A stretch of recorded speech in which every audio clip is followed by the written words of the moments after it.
বিসমিল্লাহির রহমানির রহিম। আসসালামু আলাইকুম। প্রিয় দর্শক, শীত চলে এসছে বা শীত চলছে, আর শীতের সবজি দিয়ে মাছ রান্না হবে না, এটা তো হয় না। সেই জন্য আমি আরও আগেই ভিডিওটা করেছি, আপলোড দেওয়া হয় নাই। শীতের শুরুতেই আমি ফুলকপি, শিম, আলু, টমেটো দিয়ে বড় মাছ রান্না করে দেখাবো। আশা করি আপনাদের ভালো লাগবে। সবাই এটা আমরা করতে জানি, তাও আমি আপনাদেরকে রেসিপিটা একটু শেয়ার করে দিলাম। এখানে আমি কড়াইতে তেল দিয়ে, তেলটা গরম হলে আগে থেকেই হলুদ লবণ মাখিয়ে রেখেছিলাম মাছে। তারপরে মাছটা উল্টে পাল্টে আমি ভেজে নিব মিডিয়াম হিটে রেখে চুলাটাকে।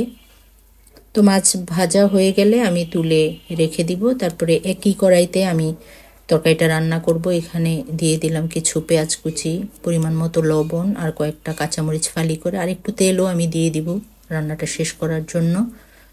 তো 1/3 কাপের মতো তেলটা দিয়েছি। 1 চামচ করে হলুদ গুঁড়া, 1.5 চামচ মরিচ গুঁড়া, তারপরে 1/2 চা চামচ জিরার গুঁড়া, 1 চা চামচ করে আদা রসুন পেস্ট, তারপর সামান্য একটু পানি দিয়ে এখানে দিয়ে দিব টমেটো পিউরি 2 টেবিল চামচ।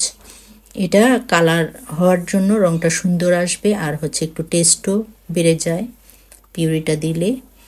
তো তেল উঠে গেলে আমি এখানে কাঁচা গন্ধ যাতে না থাকে মশলাটা ভালোভাবে কষিয়ে নিয়েছি। এখানে আমি কেটে রাখা শিম, আলু, নতুন আলু, তারপরে ফুলকপি দিয়ে ভালোভাবে মশলার সাথে মিশিয়ে ঢাকনা দিয়ে ঢেকে দিব। তো 2 মিনিট পর এটা মিডিয়াম লো হিটে থাকবে, কারণ লেগে যাওয়ার সম্ভাবনা থাকে প্রথম দিকে। তো নেড়ে চেড়ে দিয়ে আবার ঢাকনা দিয়ে ঢেকে দিব। এভাবে যতক্ষণ না কষে ততক্ষণ আমি কাঁচা গন্ধ দূর করার জন্য ভালোভাবে আমি কষিয়ে নিব। ফুলকপি এবং শিমের মধ্যে একটা কাঁচা গন্ধ থাকে ভালোভাবে কষানো না হলে। তো ভালোভাবে কষিয়ে আমি এখানে গরম পানি দিয়ে দিলাম। চেষ্টা করবেন রান্নায় গরম পানিটা ব্যবহার করার জন্য, তাহলে স্বাদ ভালো আসে, পানসে লাগে না। তো আমি ভেজে রাখা মাছ উপর দিক থেকে দিয়ে একটু নেড়ে চেড়ে দিয়ে তারপরে ঢেকে দিব। চুলার আঁচটা মিডিয়াম এ পর্যায়ে রেখে 2-3 মিনিট পর আমি দিয়ে দিব ঢাকনা খুলে। 2টা টমেটো কেটে নিয়েছি, উপর দিক থেকে দিয়ে তারপরে ঢাকনা দিয়ে ঢেকে দিব 2-2.5 মিনিটের মতো মিডিয়াম হিটে। হয়ে গেছে রান্নাটা। এখন শুধু ধনেপাতা দিয়ে তুলে নিব। ধনেপাতাটা দেওয়ার সাথে সাথে ঢাকনা দিয়ে ঢেকে দিব। হয়ে গেছে আমার ফুলকপি, শিম, নতুন আলু দিয়ে মাছ রান্না।